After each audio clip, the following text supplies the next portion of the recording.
Good morning, everyone, and welcome once again to our SECUIRTY COVID-19 webinar series. I'm delighted that you're all joining us today because we have a very special guest and returning guest, of course, International SOS, who's going to be lending their medical and security expertise today and really analyzing the COVID-19 crisis that we're currently facing with a particular focus on how do we as businesses develop our workforce resilience during this time.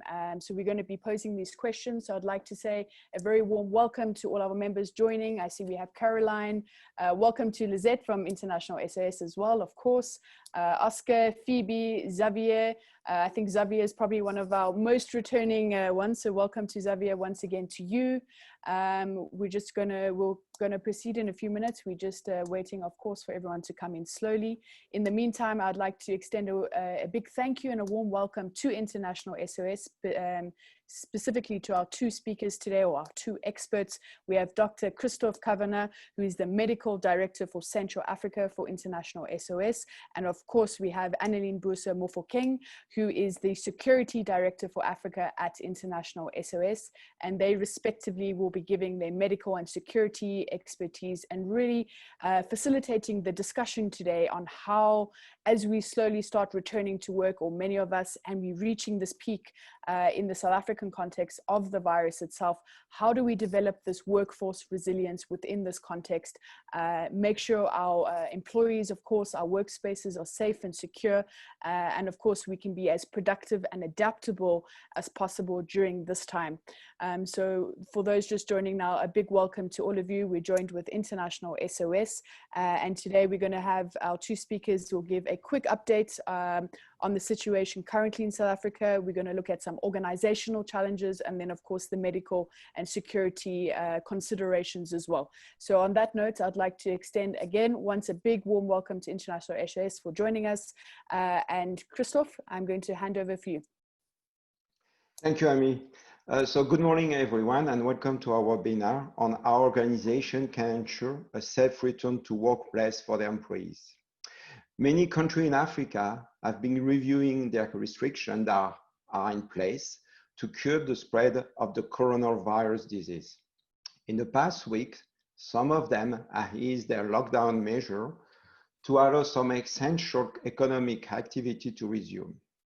As this economy reopens gradually, organizations cannot expect business as usual for the foreseeable future.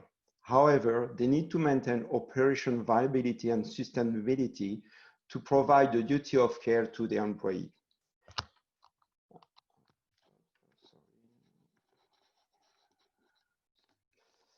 So in the today agenda, we will be covering the COVID-19 situation update in South Africa, the organizational challenges and questions, medical consideration, and security consideration.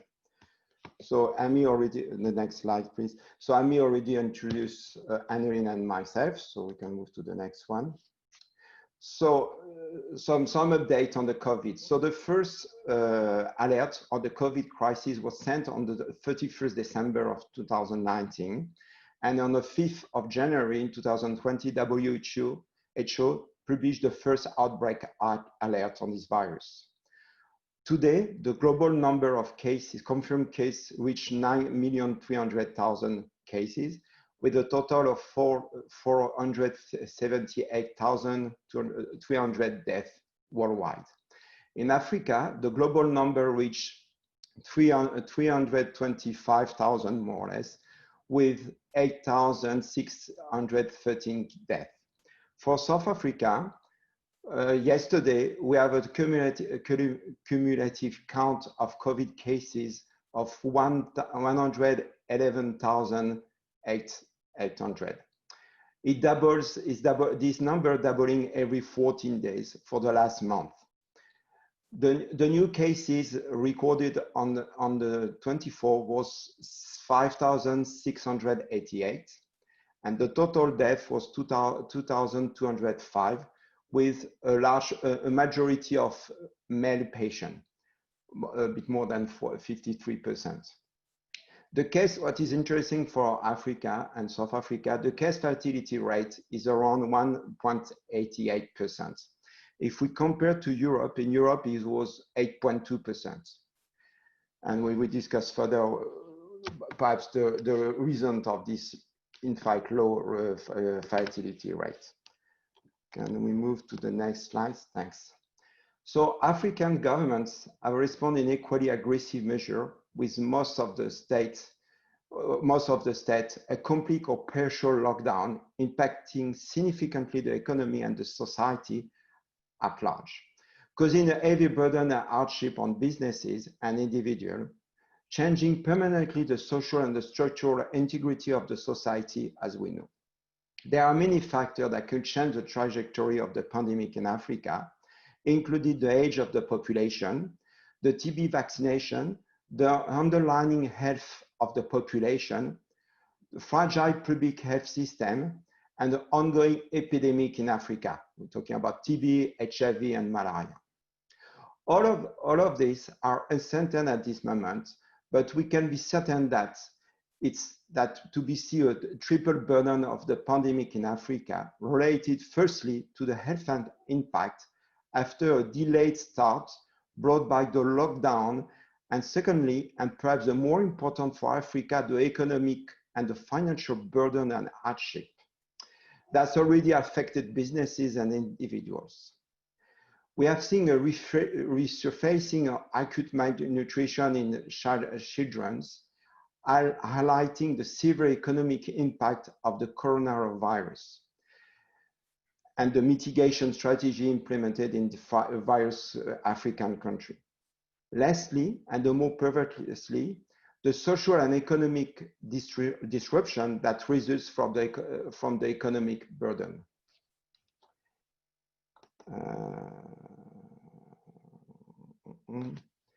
So in South Africa, we discussed a bit. So based on the infection rate is slowed down. So there is different level of preparedness. So the South African countries start to release the lockdown. They allow a company to go back on operation, and many companies in Africa repatriate their employee in Africa, and now they are authorized to send back their employee working abroad, and obviously that put more burden on the companies. So what is important is, in fact, to prepare your workplace and also to prepare the people to go back in your operation abroad. Can you move to the next one, please? So if we're talking about the consequences of the COVID crisis, the more pressing issue for organization and business are how we can return safely to operation and to the workplace.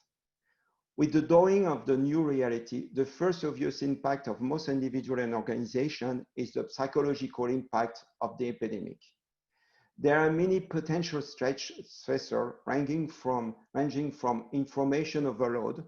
Most of people have been overwhelmed with new statistics, hoax, and also major change in everyone's personal life, and works from home.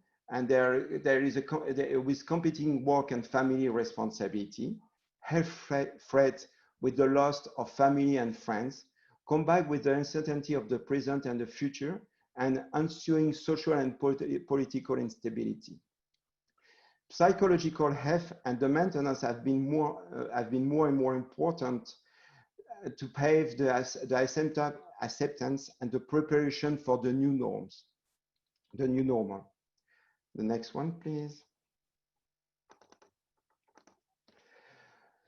One thing is increasingly clear for us, that will be a new normal that everyone needs to adapt to. In this new world, they will have a large group of workers becoming alternately ill or unable to continue with work. There will be an irregular supply of healthy workforce, with job sharing and flexible work becoming the new norms. Additionally, we expect a group of vulnerable individuals, those with chronic illnesses or above a certain age, will be forced to work from home for a prolonged period of time. For example, in Argentina, by law, is the right for a vulnerable individual to work from home until the threat of the pandemic is over. And that might apply by many countries might apply the same regulation. There will be multiple pandemic mitigation strategy from the government with potential sudden and unexpected regulation that business will have to comply to. They will be combined with intermittent lockdown and severe operation disruption for most organizations in the months to come, impacting on the susceptibility of the business. COVID-19 disease have also a long-term health consequences on certain individuals, such as neurological and respiratory, which also force them to stay away from their work and work from home.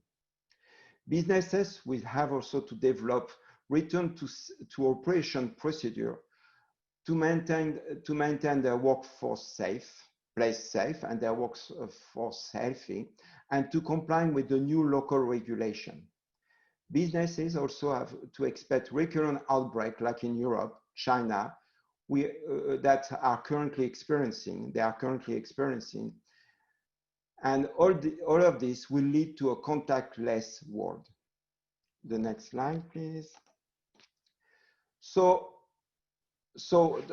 in fact, with all this drastic change, the most important question the businesses has to ask themselves is how they can first return safe to operation with a carefully thought and planned return to work procedure involving internal information and communication, traveler management, case management, and scientifically based return to operation procedure under the guidance of subject matter experts.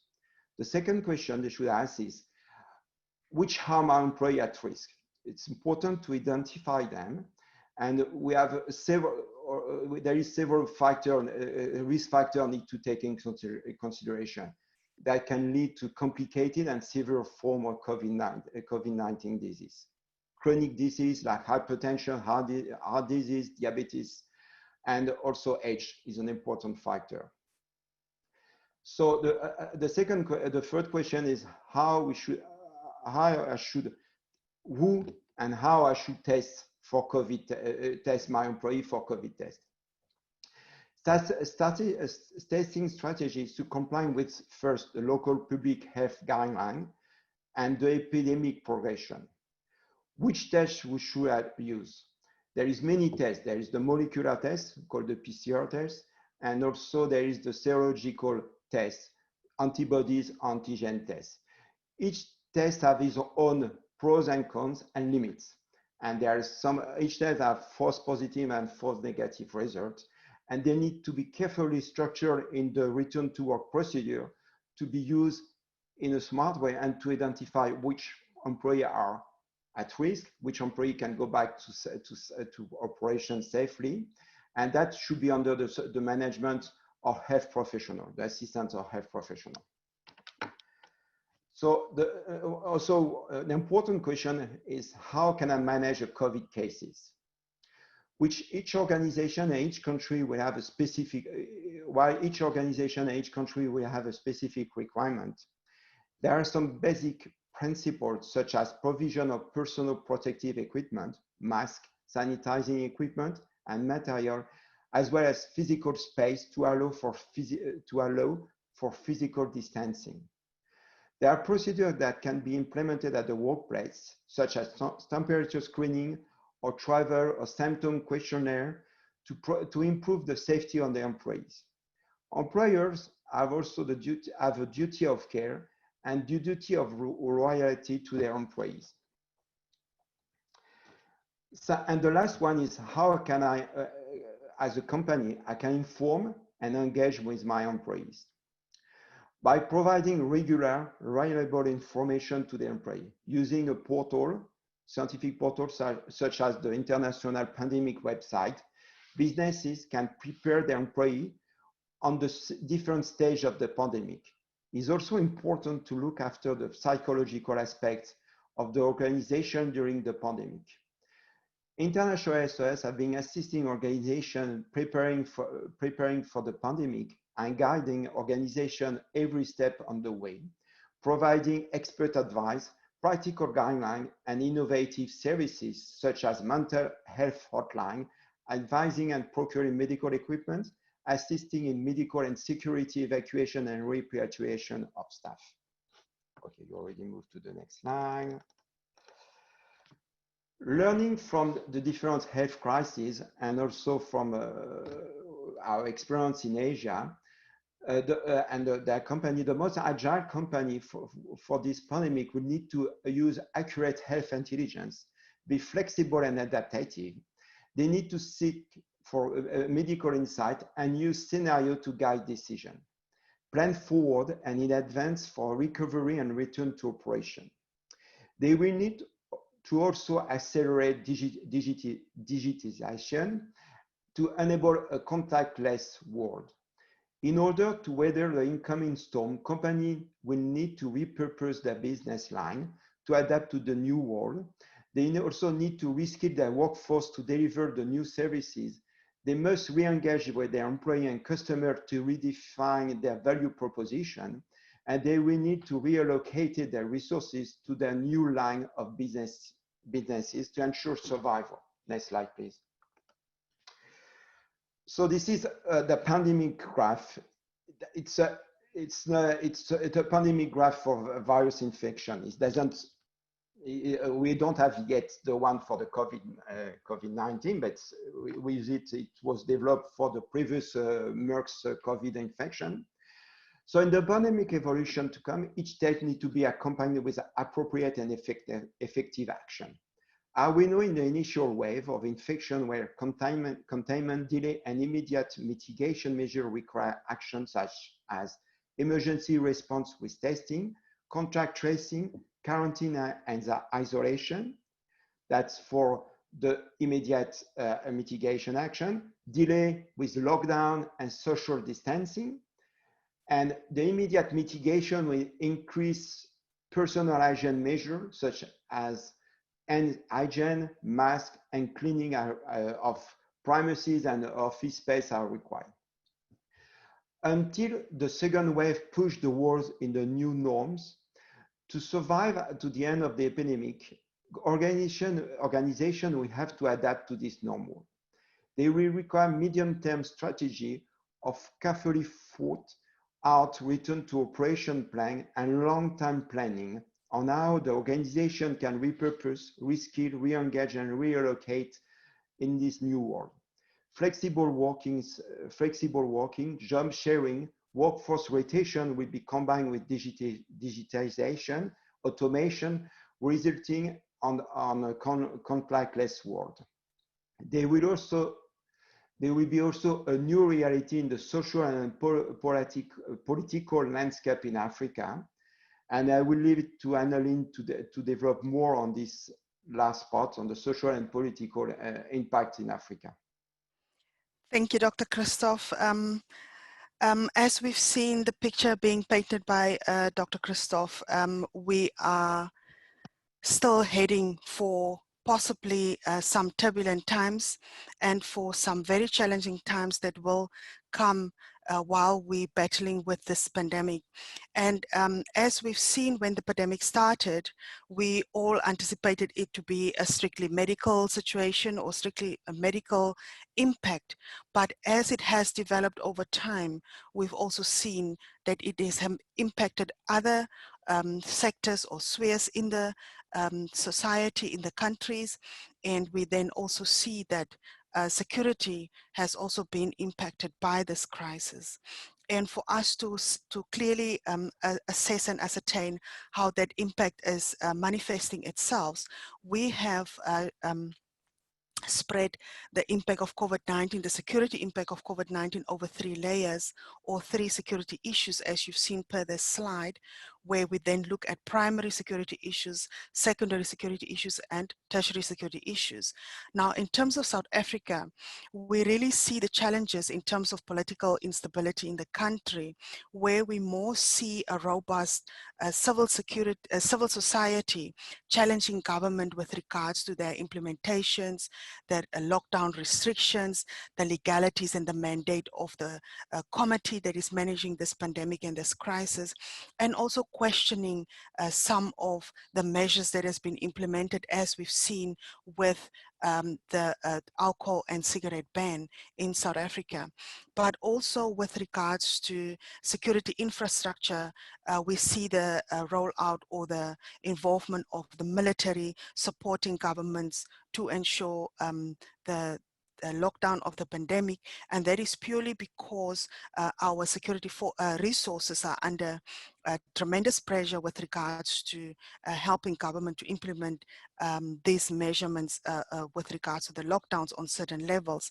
And we then also see that that has had severe impact on the supply of food, the access to food, and that is majorly impacted people in the informal business sector and people who are self-sustained or having their own businesses that had come under tremendous pressure because they have lost quite a significant number of income and resources and will not be able to sustain themselves for much more longer, which now ultimately have led to the social unrest and violence, as we've seen in Cape Town, partially in Johannesburg, where there was social unrest due to the lack of social services distributing the food parcels.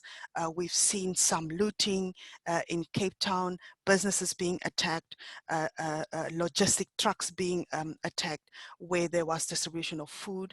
So the food and logistics environment definitely be impacted. And then also on a primary level, the police and military intervention has brought a lot of concerns with regards to police brutality and deaths that we have seen associated with enforcing the lockdown of the pandemic. And we've seen, as we've seen with riots in the US, we've also seen quite some voices raised in South Africa. And those of you who will remember in the earlier days of the lockdown, there was an article or even announcements that at a certain stage more people died from police brutality than from COVID-19. Of course, that situation have changed as we've seen the numbers of COVID increase, and as we have moved forward with the lockdown measures from South Africa, the curfews and measures have also been relaxed from level 5 to level 3 as we currently at, and we also now see, unfortunately, with the relaxation of the curfews in the measures, also now the re-emergence and the resurfacing of crime as we've previously experienced it in South Africa. If we look further into Africa, other challenges, of course, Tanzania, Burundi, we've seen in the Guineas, they have continued with their elections and certainly then enhanced the spread of the virus through the communities, and that has of course raised some concerns within those countries. And then on secondary level and tertiary level, on a regional situation, we've seen Lesotho as one of the last countries who have registered COVID cases, and being a lockdown country within South Africa, of course, impacted by the travel bans and travel restrictions, but as we've seen that being implemented, not really stopping the spread of the violence. Unfortunately, as the virus have spread and we associate the spread of the virus to a certain group of nationalities or ethnicity, we've also then seen targeted xenophobia or targeted violence against these nationalities and groups within society right across the world. Not just Africa has been implemented unfortunately, we've seen some incidences in the border of Africa, but we haven't seen significant incidences registered in South Africa.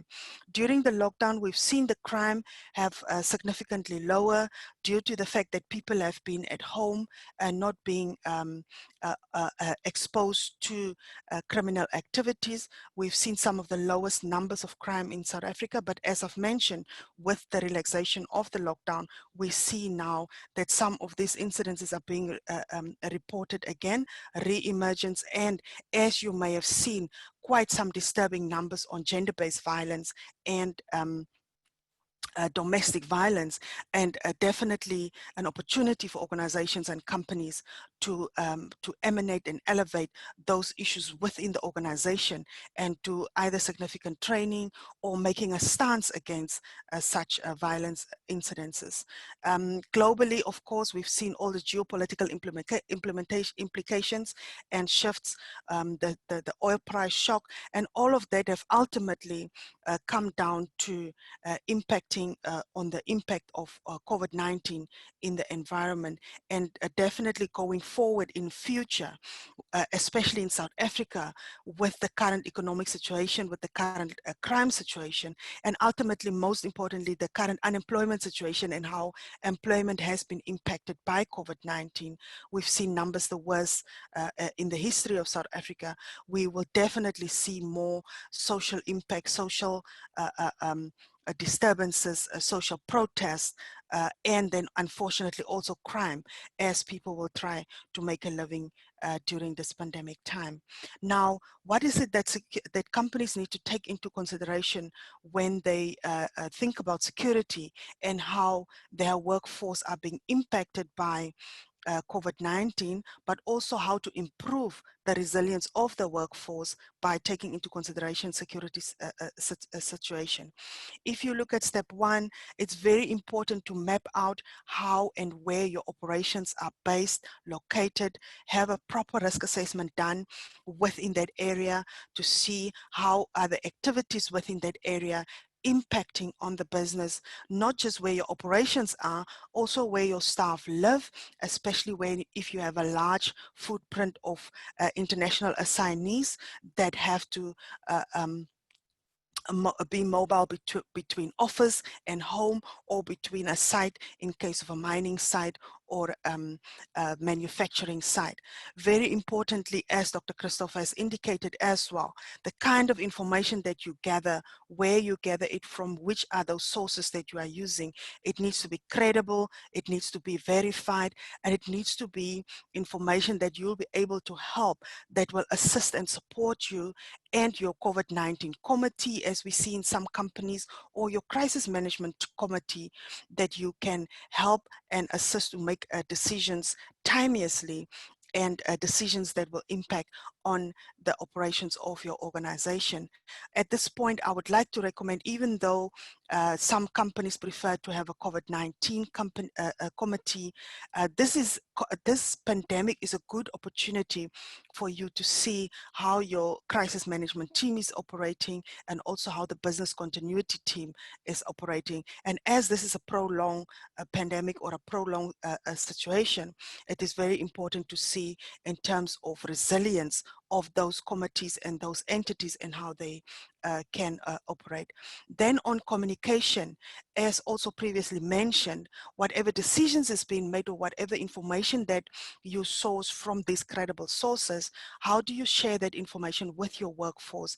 And how do you always keep them informed, up to date, and feel that they are part of this fight against this pandemic, and that it has not become a management problem or somebody else's problem, but COVID-19 is really each and every one of our problems, because we as individuals have to implement certain measures to curb the spread of the virus, and also have to help the workplace to implement and enforce some of these measures that will be implemented at the workplace. Very importantly, in terms of what you are deciding as a decision-making body, whether it's a COVID-19 committee or whether it's your crisis management team, you continuously have to review, adapt, and test these measures to make sure that they are sufficient, or that they are adequate for the requirements for your workplace or for your workforce. And then as we see return to mobility, we've seen that there will be different relaxation measures will be lifted, or lockdown measures will be lifted. As we currently see in South Africa, we are allowed to travel domestically by air, and that is only for work purposes. But very important to understand what is required for you to take such a flight, and what are the restrictions that are likely coming, will be likely in the coming months, that will impact those travel again, as we see the numbers of South Africa increasing and we heading towards our peak. In terms of international travel, we do not anticipate that there will be any international travel commercially coming back to our shores anytime soon. We do currently see medical evacuations taking place. We do currently see expatriating flights being arranged by embassies between governments, and we also see the continuation of logistics and charter flights and cargo flights being arranged still through our international borders. And we will certainly, as we move through this pandemic and through the curves and the phases, we will see that once we get to level 1, for example, where international travel and commercial travel will be allowed, we will still potentially see restrictions with regards to flights that will be allowed to land, from which country they originate from, and also certain restrictions with regards to nationalities when it comes to international flights, and that is what we foreseen going forward. It's very important to understand that the government restrictions in South Africa and government restrictions from the countries of origin and destination should be taken into consideration when you do review your travel requirements and travel policies. Now, in terms of returning to work, once again, preparation. It's important to have a system in place to track your COVID-19 operations within your environment, within your office, and what kind of tracking system do you have in place to, as early as possible, detect if there's a case within your company, but also how then to respond to the situation in case you have a case registered in your organization. The return to operation plan needs to be updated. It needs to be formally communicated to staff, and it needs to be put together in such a way that it will allow for this information to continuously to be changed. As we see with the pandemic and with the South African government lockdown, there is continuous information with regards to restrictions, updates that needs to be implemented. So it's important to ensure that that operational plan make provision for those changes. Also, when you do engage and have these plans compiled, engage expertise and support from people who know, who understand, and who have experience in terms of how to implement and how to respond to the situation. As we've seen with the pandemic curve, certain stages, very important to understand what is required at what stage, what will be impacted at what stage, and how you as a business unit or as an organization can prepare yourself so that the impact of each of these stages have less impact on you as an organization or on your workforce, and understand what are the requirements, as I've previously mentioned, with your return to work policy, with your return to work procedures, how you will then implement this to ensure that you have the least impact on your organization and on your workforce. It's very important, as we've seen with Asia, that there might be a second potential curve, and it's also important that you capture the lessons learned from the first wave to be able to better respond to the second wave if and when it does appear. At this point in time, I would like to hand back to the logistics team, and we will now take some questions so that we'll be able to support you further with this webinar. Thank you very much for your time and your attention. Perfect. Thank you very much to Dr. Kavana, as well as to Anneline, Christoph and Anneline. Thank you very much for lending your expertise thus far. Of course, now I think I would just like to encourage everyone. We already have a few questions coming in at the moment, but please do, this is your opportunity to really ask those questions, because I think we're all in that same situation at the moment. We've just opened our offices. What happens if one of my employees contracts it? What do I do? Where do I go to for information? So I think definitely all the attendees here, and including the SECUIRTY team, you know, we're all sitting in the same boat, and really what can we do? So please, if you have any experiences, if you have any challenges that you're facing, or just any general questions in that regard, please do feel free to ask your questions. You can do so by either typing in the Q&A box below, or alternatively, you can raise your hand and we will unmute you and you can ask your questions live. Okay, so we have a couple of questions coming through, quite practical ones in nature, which I think can be answered by both of you. So we speak about, particularly at the moment, this information overload and all these not necessarily irregularities in the policies, but also the information coming out and the different sources of information. Of course, we live in a highly digitalized environment at the moment, particularly with media, with lots of information coming in. And as businesses, obviously, like you said, we have this responsibility to communicate properly. So we have a question that's come through in this regard, and it asks, okay, we're returning to operations. Each company is facing these challenges to resume their activities. Who are these subject matter experts that you've mentioned before? Where do we as companies or as CEOs or as management teams get the correct information that we can then pass over? Are there some good resources that we can use from a very practical standpoint? Where do we turn to make sure that we are now giving the correct information to our organizations or our families, for example? Ami, thank you. So I will respond on the medical side.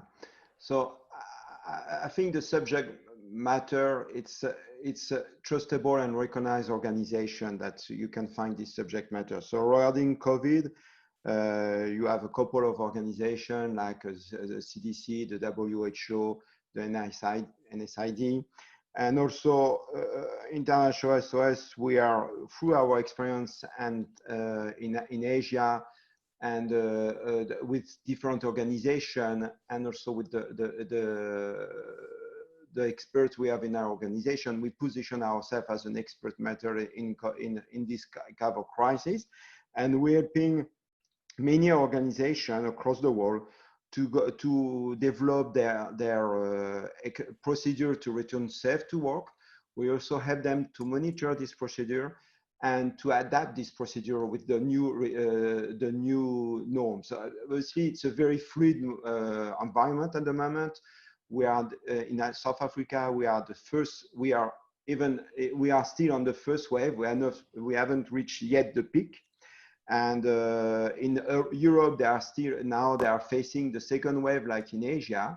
So so it's a very fluid. So the procedure you will put in place at this stage will be according to the country situation, the governmental regulation, and it will have to be adapted with the further wave, and the further regulation and direction will be developed and implemented by the government.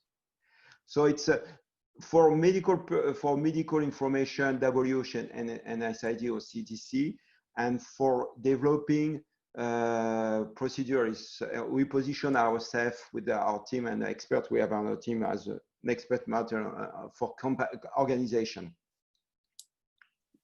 I don't know, Anneline, if you have anything to add on the security side.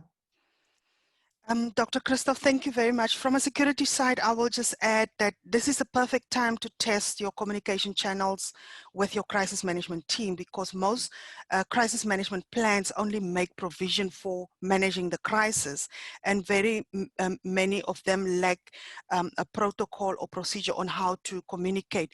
Very important who will become your communication champion, to appoint one person who can source information like Dr. Chris have mentioned, on the South African government website, World Health Organization website, International SOS pandemic website, and also then of course as members of International SOS, you can always send that information or that email to our assistance center just to ask information with regards to lockdown protocols, what is happening in countries, are there flights moving, that kind of information. And it's important to appoint a communication champion who can collate all that information and, for example, send updates on a weekly basis. As I've mentioned previous, some of this information change quite regularly.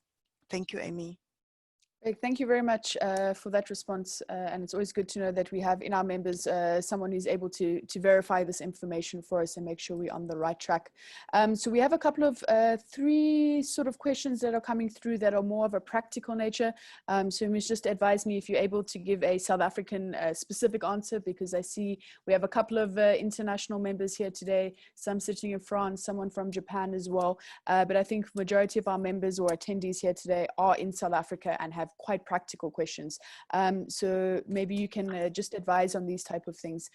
So obviously, and I assume most companies, and I know SECUIRTY, we're giving regular updates as well of the government communication that is coming out. But of course, when it comes to it, a practical case, how do I deal as a company with a confirmed case of COVID-19 in my staff? And then following from that, obviously, you need to follow the protocols of 2 weeks at home and that kind of support. And when can that person come back? I think a big question that this person is highlighted is the fact that A, there's also a stigma attached to it, and B, according to them, maybe you can verify there's no testing being done following your contraction of it, because apparently it stays in your system for 3 months or so. So when can that person resume work? What's the protocol to follow? I think as we're hitting our sort of peak in South Africa and the winter season is coming, practically, what do we do in this case? Thank you. So yeah, it's a quite important question, in fact. And so basically, is when my employee can go back to work after being diagnosed. So first, the company have to be compliant with the local regulation. That's the first point. And they need to be managed by the health system of the country. So in South Africa, it could be on the private practice, or it could be in the public system.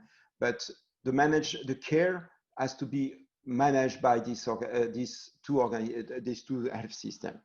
So the question, when the people can come back to work. So I'm pretty sure most of the people see a lot of medical communication on this matter. At the beginning of the outbreak, we say people need to stay at least between 2 to 3 weeks outside the work after being diagnosed. Now there is new communication about it, and basically they say after 7 days the virus, you see having virus in your body, but it seems that you are not contagious anymore. So the usual practice at the moment, it's to keep the people when they are asymptomatic. So which means when they don't have any fever, coughing, this type of symptom, they have to stay at home till they have this type of symptoms. And we consider after the finishing the symptom, especially coughing, they should stay at least two weeks. So it's a medical decision. It's a case-by-case decision. There is nothing written in the stone that after 14 days or 7 days or 3 weeks you can go back. It's a medical decision. So at the end, it's the treating doctor of your employee will decide when the patient can be considered as healed from this disease. Regarding testing, it's true the PCR test in Africa and most of the countries is done at the diagnosis time. We don't do it after, because first it doesn't bring any value, because the virus you can still have virus in your body, and the PCR test can be positive even if you are not contagious anymore. So it doesn't bring much value. The antibody test and the antigen test, the rapid test that is available on the market, is not yet authorized in South Africa. The problem is the specificity of this test. It's quite low. So basically, to summarize, it's in more than 20% of the case, this test will give a false result. So it cannot be used for return to work, to decide if the patient is safe to return to work. So it's I cannot give you a clear answer. It's basically, it's a case-by-case decision. It's the medical decision, and it's the treating doctor to make the decision when he decides the patient is safe is not contagious anymore, and it's free for any complication on symptom that can put at risk his health, can go back to work. So that's why it's important to have a system in place that you can collect this information and coordinate and supervise, because what you need to ensure is your employees, they're doing their medical follow-up, and you cannot authorize somebody with a clear certificate from your doctor to come back to your business, because it could put at risk your work organization. So I don't know if I answered the question, if there is anybody I think so. And if the person who posed that question, if you have any follow-up questions on that one, please feel free to clarify. We're here to assist you. We have another bit of a practical question coming through. You are, I think at the beginning of your presentation, you noted, of course, this psychological effect. From your opinion, what sort of, is there a responsibility from business to provide some support, psychological support to their employees, and what would this kind of look like? What do companies need to be doing to make sure that we're helping our employees with the psychological effects generally of the economic situation, the virus itself? What are the kind of things that company can do in that regard? I think, in my humble opinion, I think yes, it's part of the duty of care of the company to look at the health of the employee, and the psychological health is also part of it. How the company need to do it? It's basically, first they need to open a channel with the employee, and they should have a channel at the company level that the people can express their concern. It could be with their line manager, it could be with the HR department, but they need to have a, let's say, for the people working at home, it's quite important to engage on a regular basis with your employee, not only from the work perspective, but also from the personal perspective. So it's important that the line manager keep a communication line with the employee on a regular basis, just to assess how each employee they're doing. And after, how to do it, it could be done through the Zoom but is to give the option to this employee to reach a psychologist where they can express their concern.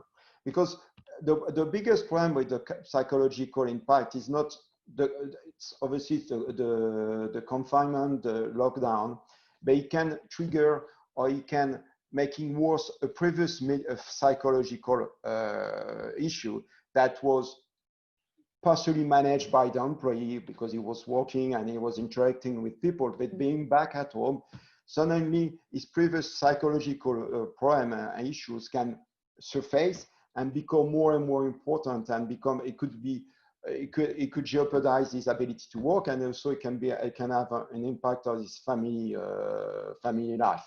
So I think it's important to summarize is to have an open channel with your employee and to have a regular communication to see how they're doing, and to give them access to psychological support. It could be online, and I think this is the best way to do it. It's what we're offering, and it's the way also we are managing our employee in International SOS.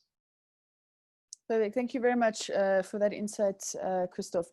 We have a question for you, Anneline, and it's I suppose more to do with that sort of that security and that social issues that are coming at the moment.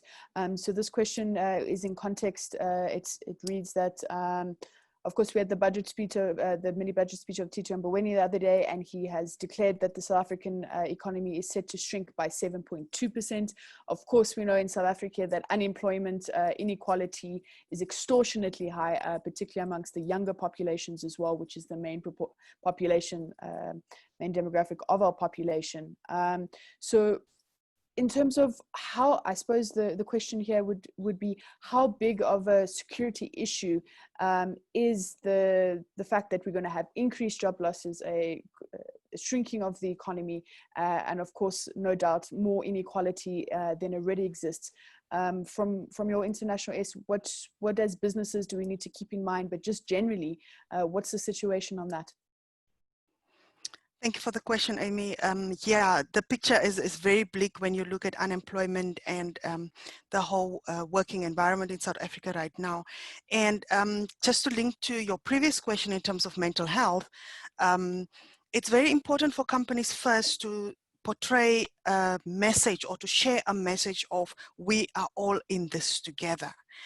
We should not have a situation of you and us or them and us, but really share a communication or information or work message that we are all in this together, and provide the workforce opportunities of how they can give an input on how they can support, assist, and help the company first to survive.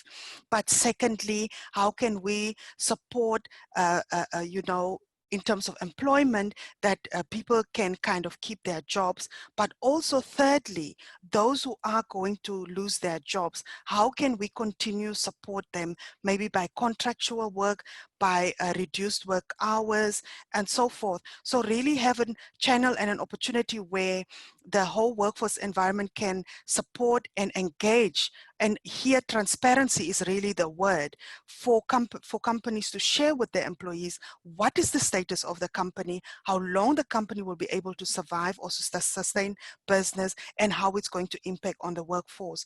But also then, as you've mentioned, unfortunately, we'll see then an increase into social unrest, social disturbances, protest action will come out. But for me, from where I'm sitting, will only emphasize or will come out where people feel they've been cheated, where people feel they've been treated unfairly, and where people feel like there was no transparency. So once you can resolve those issues, you have a better chance of not having those kind of violent behavior or animosity or display at your workplace. But also then in terms of the larger environment that you cannot control, once again, have information in terms of your environment, your immediate site where your office is located, a local workforce, transportation to and from the office, your international assignees, how you can support them with traveling to and from work. And that is, of course, real-time information with regards to protests, location of protests, where it's happening, and ultimately, above all of this, refresher training in terms of Destination Smart, refresher training with regards to crime prevention, and refresher training with regards to security awareness, going back to the office. I think in short, that is what I can share with the team today.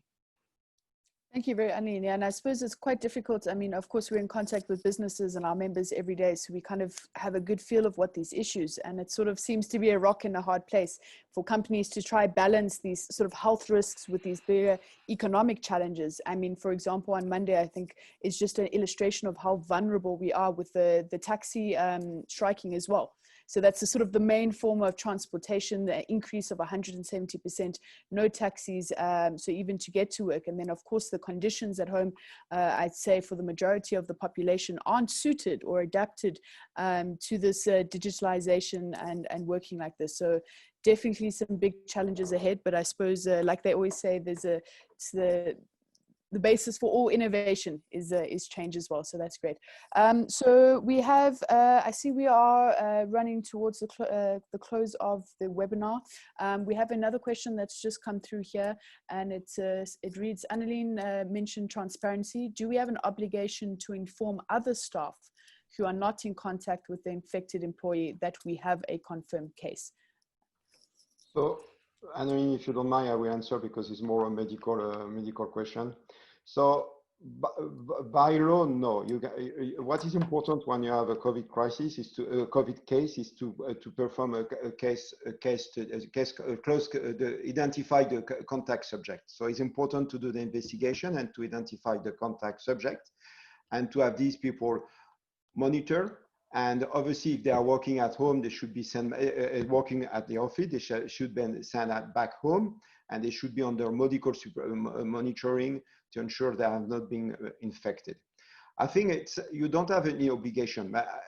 it's quite important to inform your employees, because they will know in a way or another, they will be informed that there is somebody has been infected, and they will feel that as the company is not transparent, there is no transparency, and the company try to hide away information.